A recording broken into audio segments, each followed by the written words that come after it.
Olá, que bom que você está aqui comigo. Eu sou Jeremias Gomes, você está em mais um Alesp Cidadania. Você sabe que a gente sempre traz um tema aqui de grande impacto social, né, aqui na Assembleia Legislativa do Estado de São Paulo. E hoje a gente vai falar sobre o trabalho infantil, até porque a gente está num ano em que a ONU, a Organização das Nações Unidas, estabeleceu para o mundo inteiro a erradicação do trabalho infantil. Mas no Brasil ainda temos números expressivos. São cerca de 1.600.000 crianças e adolescentes nesta situação. Para debater e falar sobre soluções, a gente está aqui com um advogado que é especialista na área, que é o Dr. Ariel de Castro Alves, que é ex-secretário nacional dos Direitos das Crianças e Adolescentes, a quem eu agradeço a presença, doutor, mais uma vez.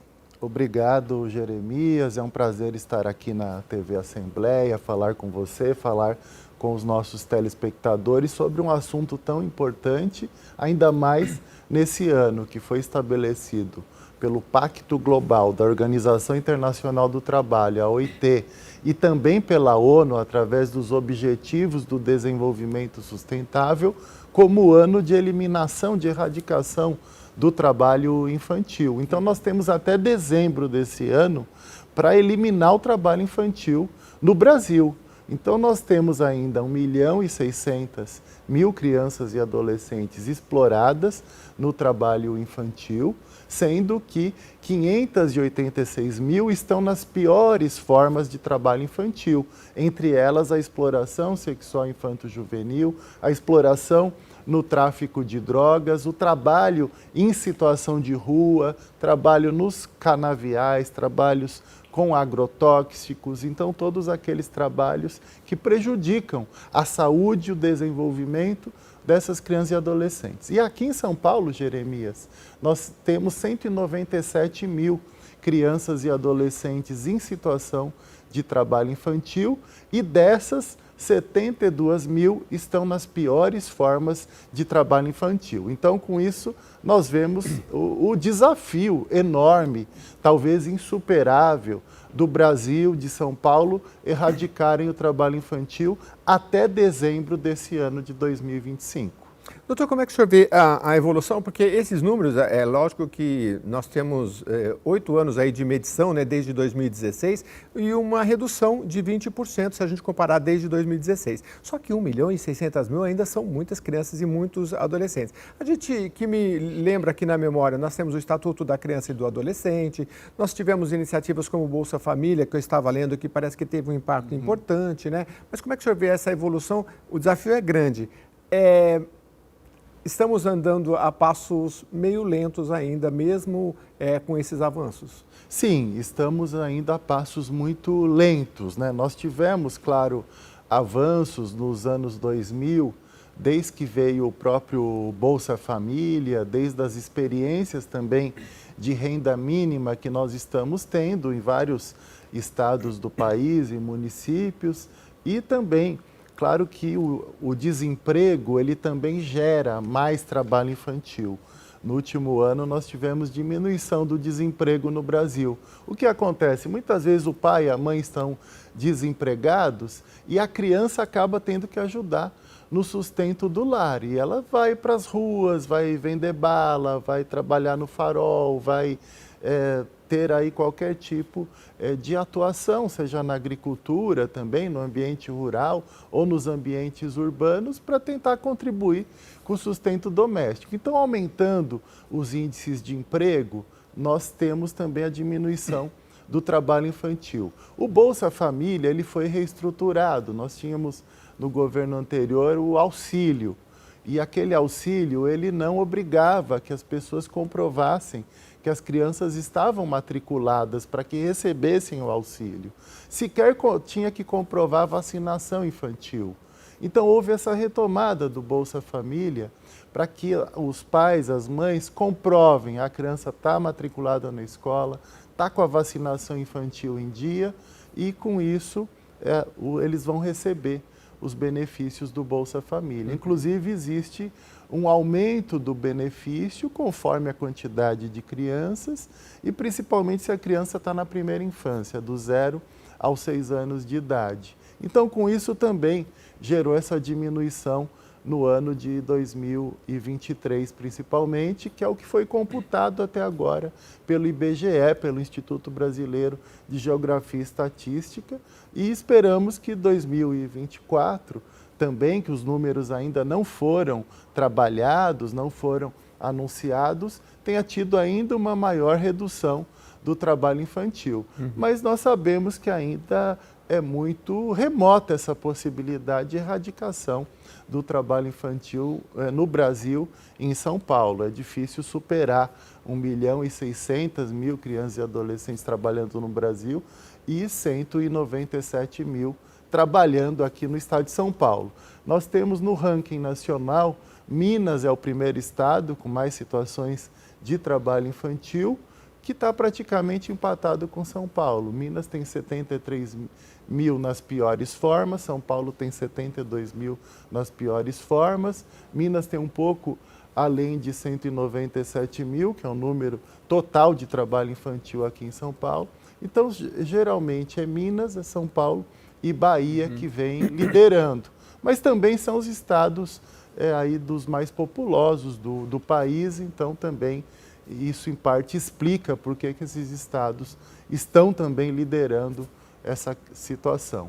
Agora, enquanto nós diminuímos em mais de 20% as piores formas de trabalho infantil no Brasil, nós tivemos uma redução em São Paulo em 16%. Quer dizer, São Paulo ficou aquém nessa diminuição das piores formas de trabalho infantil do que o restante do Brasil.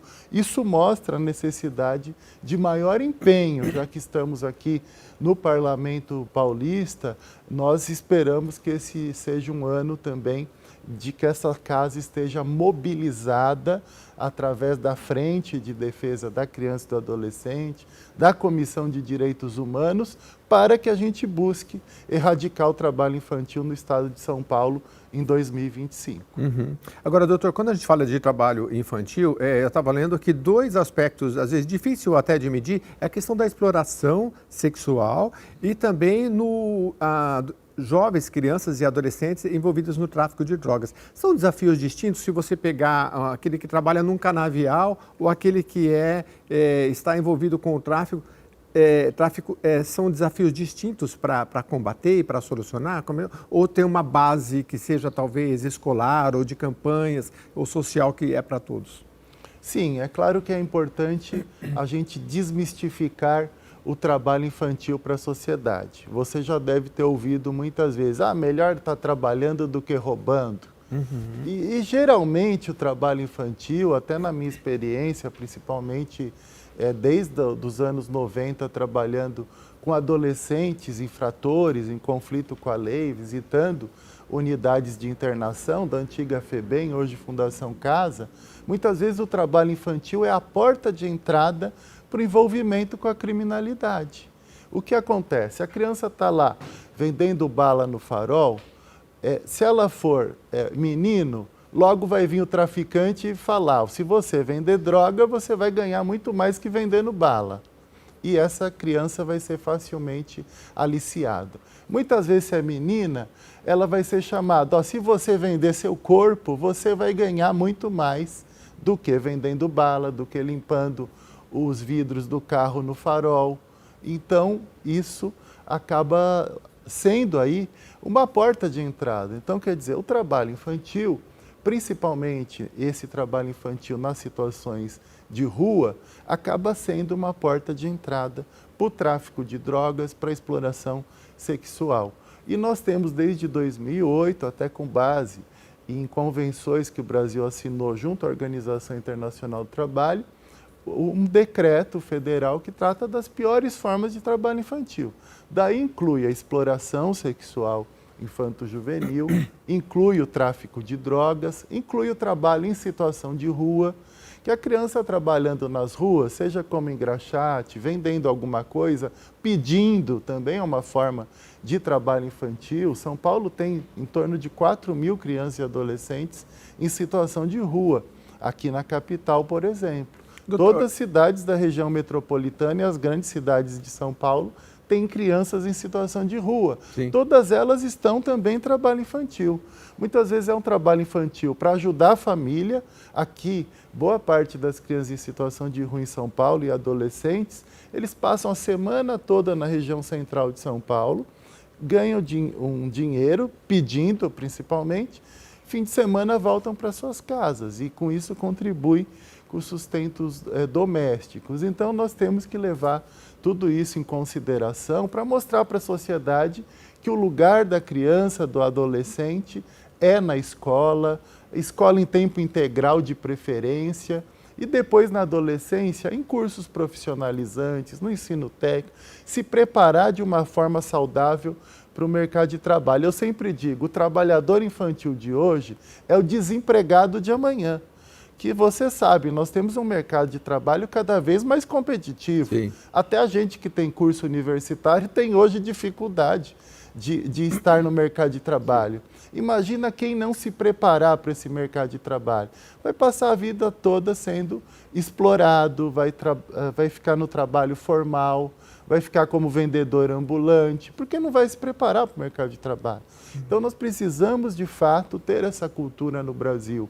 Criança e adolescente tem que se preparar para o mercado de trabalho, mas desde os primeiros dias de vida na educação, no ensino integral e depois na adolescência, daí de fato vai para cursos profissionalizantes, ensino técnico, vai para a universidade e vai trabalhar depois já com toda uma bagagem, com toda uma formação, porque em países de primeiro mundo nós temos a cultura de que o jovem vai trabalhar depois do mestrado, do doutorado, com 25, 26 anos, e aqui no Brasil a gente tem essa cultura, não, de que a criança já tem que começar a trabalhar com 8, com 10, com 12 anos de idade. Então nós não podemos mais manter essa cultura, porque é isso que tem gerado toda essa situação na sociedade brasileira. Um país ainda subdesenvolvido, um país com tantas desigualdades sociais e econômicas. Mas, ao mesmo tempo, enquanto o senhor falava, eu penso no potencial, né? Porque tem países que estão envelhecendo, a toda hora a gente vê notícias,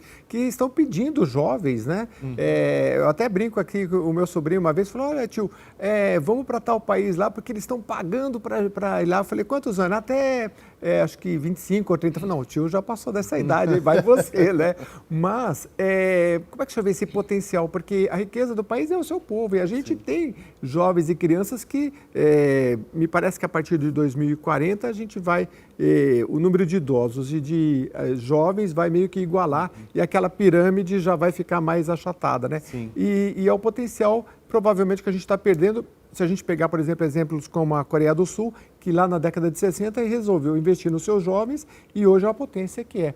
Então eu queria que o senhor falasse um pouco do potencial dessa juventude, se a gente está olhando mesmo que... Qual é o reflexo que a gente pode ter disso? Porque isso, se você olhar o trabalho infantil, é um pouco do retrato de como a gente meio que está cuidando da nossa juventude também, né? Sim. E isso, Jeremias, inclusive, é importante para tratar dessa redução do trabalho infantil. Então, em parte, essa redução, ela ocorreu por conta dos programas sociais, tipo Bolsa Família, e pelos programas de renda mínima, por conta da diminuição do desemprego, por conta da intensificação das auditorias do Ministério do Trabalho, da própria fiscalização, do combate ao trabalho infantil, mas por conta da natalidade que tem diminuído no Brasil. A nossa população ela está envelhecendo. Nós tínhamos em 1980, 40% da população era de crianças e adolescentes, era 18 anos. Hoje é 20% da população e a gente sabe, no dia a dia a gente convive, muitos condomínios aí você tem mais cães e gatos e as pessoas, os casais passeando com os cães e gatos do que crianças. Então nós vemos que cada vez mais as pessoas estão tendo menos filhos, principalmente nas classes médias, nas classes altas. As pessoas têm no máximo dois filhos hoje em dia. Ano passado as pessoas tinham 6, tinham 5. Então cada vez mais nós temos a diminuição de crianças e adolescentes no país. Isso também gerou uma diminuição do trabalho infantil, porque nós temos menos populações nessa faixa etária. Então é necessário, claro que a gente compreender essa demanda, e quando a gente fala em trabalho infantil, nós estamos dizendo daqueles que têm menos de 16 anos de idade.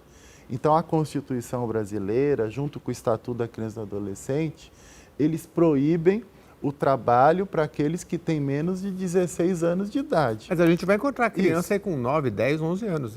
Muitas vezes sim. Então, daí essas situações que nós estamos falando, de exploração do trabalho infantil. E, a partir dos 16 anos, podem trabalhar, mas não podem trabalhar num trabalho que seja noturno, num trabalho que seja prejudicial à saúde, trabalhar, por exemplo, numa zona de prostituição, trabalhar em casas noturnas com bebidas alcoólicas. Então, nós temos essas limitações legais. Agora, nós temos a possibilidade da aprendizagem a partir dos 14 anos de idade. Nós temos uma lei do aprendiz. Então, a partir dos 14, por exemplo, pode ser auxiliar de escritório, pode colaborar em atividades administrativas, aquele antigo office boy que também existe nas empresas. Então, nós temos essa possibilidade da aprendizagem.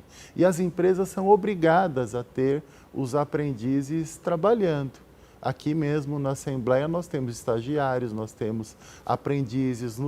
Nos órgãos do Tribunal de Justiça de São Paulo nós temos os aprendizes ajudando nos cartórios, ajudando nas atividades administrativas do Poder Judiciário. Então é importante mostrar para a sociedade, existem sim formas saudáveis de empregar os adolescentes a partir dos 14 anos de idade por meio da aprendizagem. Ele vai ter uma atuação durante 4 horas por dia e o restante ele vai estar se preparando para o mercado de trabalho e vai estar estudando para que depois, de fato, a partir dos 16, ele ingresse formalmente no mercado de trabalho. Exatamente.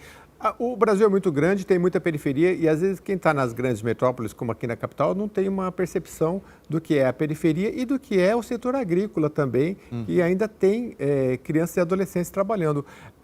Eu me lembrei de 2 coisas importantes. Uma do Pardal, que é o do Ministério Público. Eu queria que o senhor... É um sistema, né? Parece que conseguiu identificar, salvo engano, em Fortaleza, muita criança envolvida no trabalho infantil. É um dos meios que a população pode ajudar a denunciar, né? Que é por esse sistema que eles chamam de Pardal, que é meio que um alerta, né? Porque me parece que a história é de que o Pardal ele é um pássaro que alguma coisa ele já dá o alerta e tal, é por isso que tem esse nome. E é interessante que as pessoas podem, por meio desse canal do Ministério Público do Trabalho, fazer as suas denúncias. Mas eu queria falar sobre a questão da agricultura também. O senhor me falava, porque a agricultura familiar ela acaba ajudando a reduzir o trabalho infantil. Mas o Brasil tem um grande agronegócio, né? E eu comentava com o senhor, o agronegócio tem maquinários, não precisa de trabalho, às vezes nem infantil, nem de ninguém. Mas o senhor me falava que muitas vezes é terceirizado também, né? Sim, sim. Nós temos nessa questão do trabalho infantil no ambiente agropecuário, né? A grande preocupação, aqueles trabalhos de carvoaria, né? Nos canaviais, também com os animais peçonhentos, né? Os riscos de acidentes são muito grandes. E o Ministério Público do Trabalho, como você citou, ele vem atuando muito no combate ao trabalho infantil. Você falou dessa experiência do sistema Pardal, que foi implantado pelo Dr. Antônio Oliveira, que é um procurador do trabalho muito atuante lá no Ceará, lá em Fortaleza principalmente. E lá ele tem conseguido índices muito positivos, né? O Ceará já foi um dos estados mais problemáticos na questão do trabalho infantil, da exploração do trabalho infantil, também do trabalho escravo, mas tem superado, obtido bons índices com base também nessa atuação. Mas também por conta da educação em tempo integral. A educação em tempo integral foi implantada inicialmente também no estado do Ceará, a partir das experiências da cidade de Sobral, e depois se expandiu para o Brasil. Então, o programa Tempo Integral de Escola, ele precisa ser retomado pelo governo federal.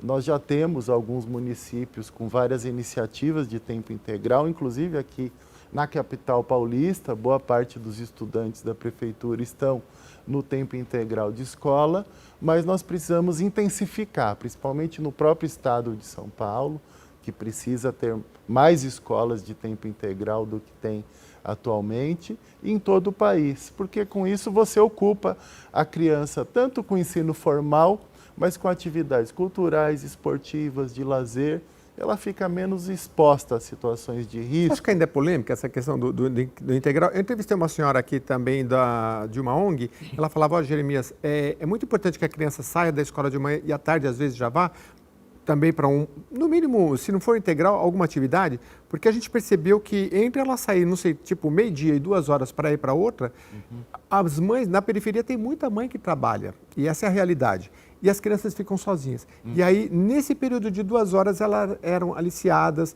elas ficavam na rua, então a criança ela precisa sair de um lugar e já ir para o outro, para ela ter essa segurança, né? E essa questão do ensino integral, não sei se a população e a sociedade como um todo tem uma percepção do que é o ensino integral, que foi muito debatido, né? Aqui em São Paulo foi implantado, enfim, né? Mas talvez ainda haja desconhecimento do que seja isso, né? Sim, o ensino integral ele é importante. Agora, muitos reclamam com relação aos adolescentes que precisam ter outras atividades, às vezes é aprendiz a partir dos 14 ou a partir dos 16 já está trabalhando e daí acaba não conseguindo estar no tempo integral de escola completamente. Então, o tempo integral pode acabar prejudicando eles.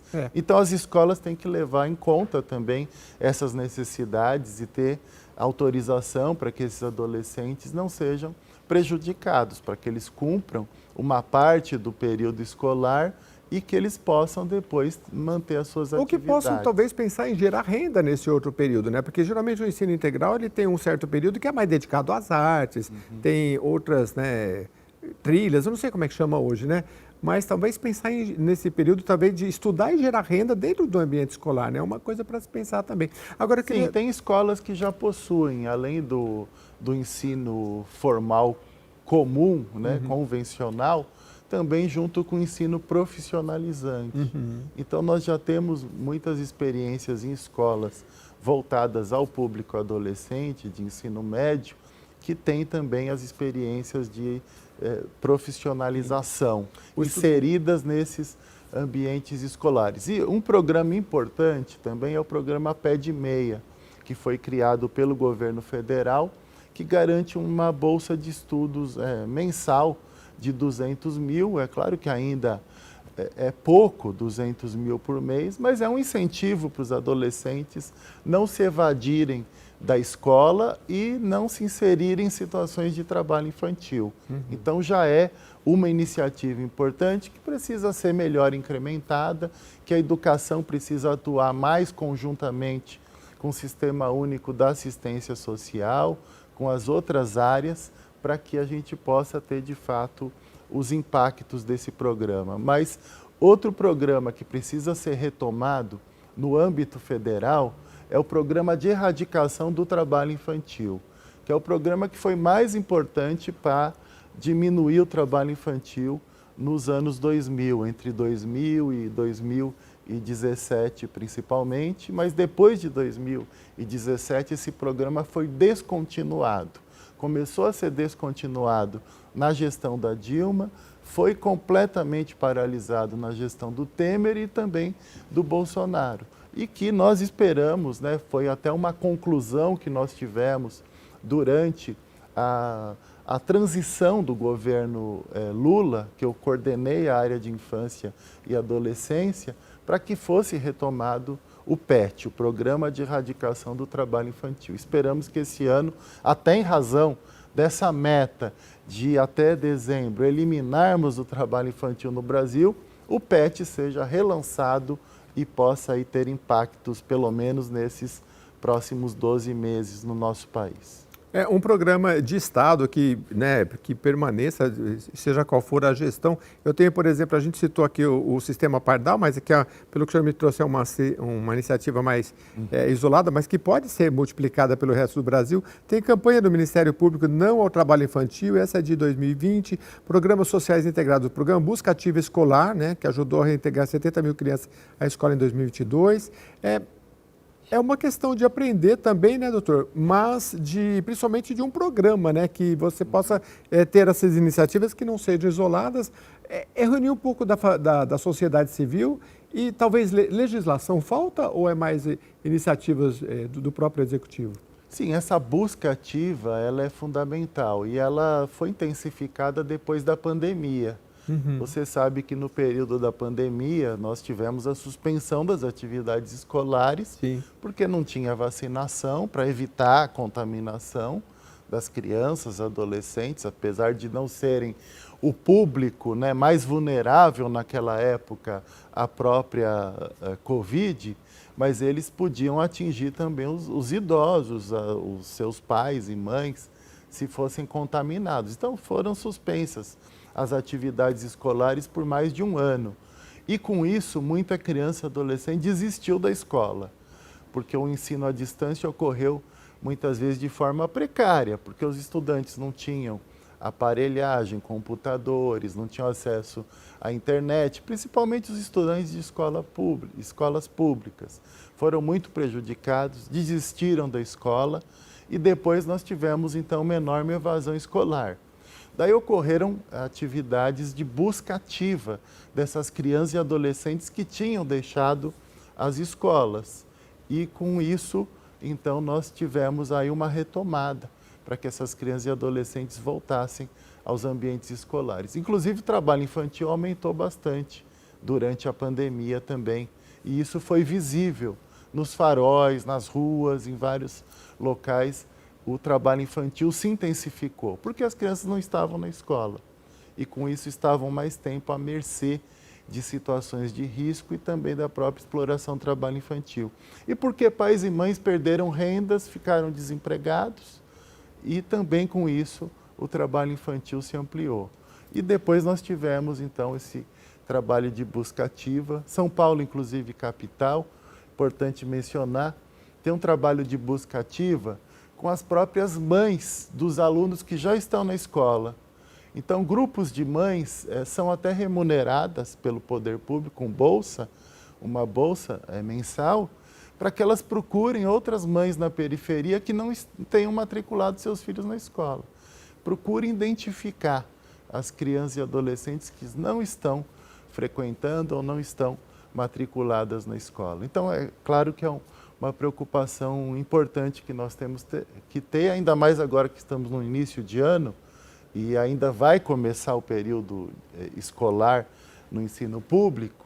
Então, toda a sociedade precisa estar de olho nisso, se as crianças estão se matriculando, se vão frequentar a escola, os pais e mães precisam estar atentos e é necessário que essa seja uma mobilização de todos, né? Sim. Claro que as campanhas governamentais são fundamentais, precisam ser feitas pelos meios de comunicação, mas todos nós, como sociedade, podemos tratar dessa questão.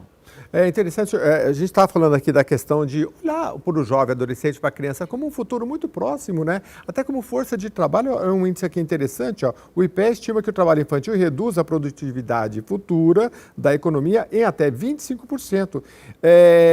Esse olhar, doutor, eu sei que o senhor trabalha com os direitos humanos, né? Mas, para além do olhar dos direitos humanos, a gente pode olhar também para a questão econômica do país, porque é direta, né? Afeta diretamente a economia do país, essa juventude sem perspectiva, principalmente se a gente olhar pelo trabalho infantil. Você acha que esse é o olhar que tem que ter, o olhar dos direitos humanos, mas até pelo lado da economia há que se agir, né?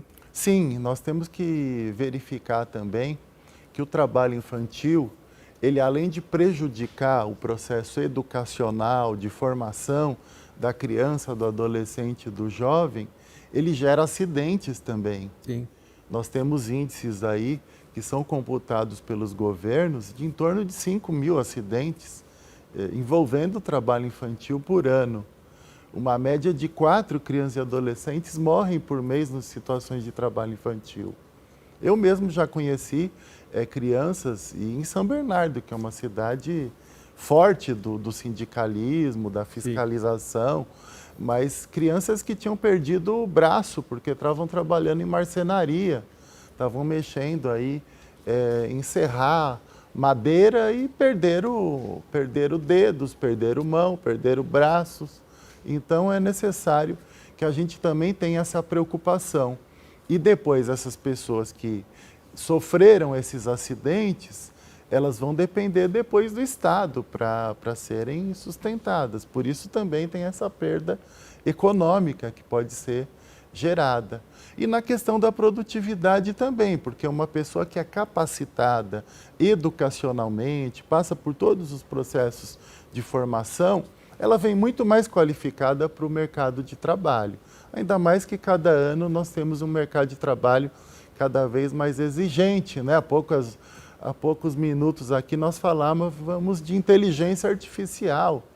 Então, nós, na nossa época, né, nós já estamos assim, nós que estamos com os cabelos grisalhos, a gente nem pensava que teríamos internet, né? Você lembra? Exatamente.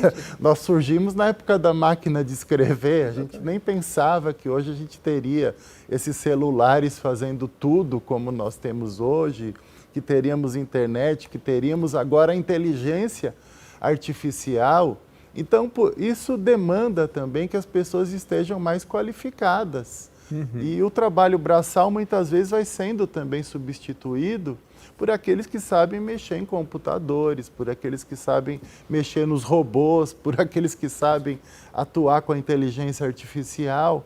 Então, é por isso que é fundamental que os jovens, né, os adolescentes e desde crianças estejam sendo melhor qualificados, porque daí eles vão entrar no mercado de trabalho com muito mais condições de realmente serem produtivos, né? Serem mais produtivos também para o próprio mercado de trabalho. Exatamente. E é uma produtividade que hoje é internacional, né? Você vai estar concorrendo com jovens e adolescentes do mundo inteiro. Agora, eu queria que... A gente está caminhando para o final, doutor Ariel, mas eu queria que o senhor falasse um pouquinho do trabalho doméstico infantil. Porque, à primeira vista, pode falar, mas lavar uma louça ali, tudo bem. Claro, né? Arrumar sua cama, tudo bem. Sim. Mas eu estava lendo aqui, olha... a sua natureza invisível, a alta exposição aos riscos e também o impacto na educação, que às vezes esse trabalho doméstico infantil acaba afastando essas crianças das escolas também. Sim, é claro que desde cedo você deve ensinar o seu filho a arrumar a cama, lavar uma louça, né? Isso depende do estágio, da idade, da maturidade da criança ou adolescente. Agora, o que acontece é que muitas vezes pais e mães, ou às vezes as mães, criam sozinhas seus filhos, sem nenhum apoio do pai, e elas vão para o mercado de trabalho formal ou informal, ou vão em busca de trabalho, e crianças de 9 cuidam das de 2 ou de 1 ano. Isso é uma forma de trabalho infantil. E quer dizer, ambas estão numa situação de abandono de incapaz, que inclusive é crime. E muitas vezes até pela falta de vagas nas creches. Então nós temos muitas crianças no Brasil que trabalham nas suas casas porque os seus irmãos mais novos não têm vaga na creche. E daí essa criança acaba também não podendo estudar, tem que cuidar do filho mais novo. E depois, se acontecer alguma coisa, a mãe vai ser responsabilizada por omissão, vai ser por negligência, por abandono de incapaz, mas muitas vezes pela falta de políticas públicas do Estado. Aliás, 40% apenas das crianças no Brasil têm acesso às creches do 0 aos 3 anos de idade. Esse é um dos maiores problemas que nós temos ainda no país. Isso também gera trabalho infantil. Irmãos um pouco mais velhos, que às vezes não têm nem 10 anos de idade, estão criando bebês, estão criando recém-nascidos. E outra questão, a gravidez infantil também.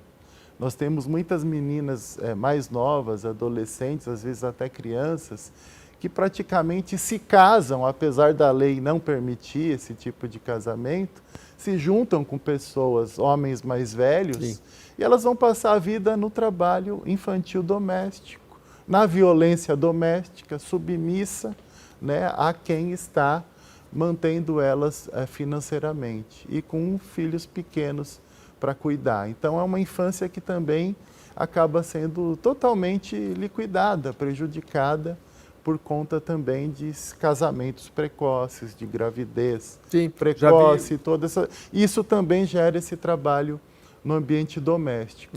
E muitas outras crianças que estão aí mantendo suas casas, fazendo comida, fazendo toda a limpeza. Teve um caso gravíssimo anos atrás de um casal que mantinha uma menina aqui em São Paulo numa situação terrível de trabalho infantil. Ela tinha que fazer toda a faxina, limpar toda a casa, fazer comida, cuidar dos irmãos mais novos. E quando ela não conseguia fazer, até as unhas arrancaram dela como forma de tortura. Era espancada, unhas arrancadas, gravemente torturada. Chegou a ser queimada em partes do corpo. Esse caso até gerou condenação desses agressores. Então, esses são os efeitos terríveis da exploração do trabalho infantil, inclusive no ambiente doméstico. E é muito difícil de notificar. Nesses 1.600.000, não vai aparecer o trabalho infantil doméstico, porque daí você teria que ter pessoas indo na casa de todo mundo, exatamente, verificar onde está o trabalho infantil doméstico. Então, você consegue notificar aquele trabalho que está mais visível, né? Mesmo que seja nas ruas, mesmo que seja em marcenarias, seja na área da agricultura, mas o trabalho infantil doméstico ele é muito mais difícil de ser notificado. Mas, em geral, nós temos também uma questão forte da subnotificação. É difícil notificar o trabalho infantil no tráfico de drogas, até porque os traficantes não vão sair se apresentando aí, ó, eu estou traficando, tenho 10 anos de idade, tenho 12, tenho 13, para que as autoridades saibam que ele está numa situação de trabalho infantil. A exploração sexual infanto-juvenil é difícil notificar. As crianças e adolescentes que trabalham estão nas ruas, vivendo nas ruas, também é muito difícil de notificar. E, principalmente, esse trabalho infantil doméstico, ainda mais difícil de ser notificado. Muito bem, os desafios são muitos, né? A gente citou aqui que são cerca de 2.000 auditores para o Brasil todo, diante de um cenário aí que, fora a subnotificação, são cerca de 1.600.000 crianças e adolescentes ainda em trabalho infantil. Queria agradecer bastante a vinda aqui do Dr. Ariel de Castro, que é ex-secretário nacional dos direitos das crianças e dos adolescentes, atua há muito tempo também na área dos direitos humanos e várias outras áreas também. Doutor, mais uma vez, muito obrigado, seja sempre muito bem-vindo aqui. Eu que agradeço, Jeremias, é sempre um prazer estar aqui na Assembleia Legislativa, que na década de 90 eu trabalhei aqui até o início dos anos 2000 e aqui que aprendi também muito sobre direitos humanos, infância e juventude. Aqui é uma grande casa de ressonância das principais questões políticas e sociais do nosso Estado e esperamos que esse ano todos nós estejamos mobilizados e a Assembleia também para erradicarmos o trabalho infantil e cumprirmos essa meta que o Brasil estabeleceu junto à ONU. Muito obrigado mais uma vez e a você também que nos acompanhou até agora. Mande sempre as suas sugestões, a gente sempre vai debater aqui e trazer o máximo de informação para você. Até a próxima edição.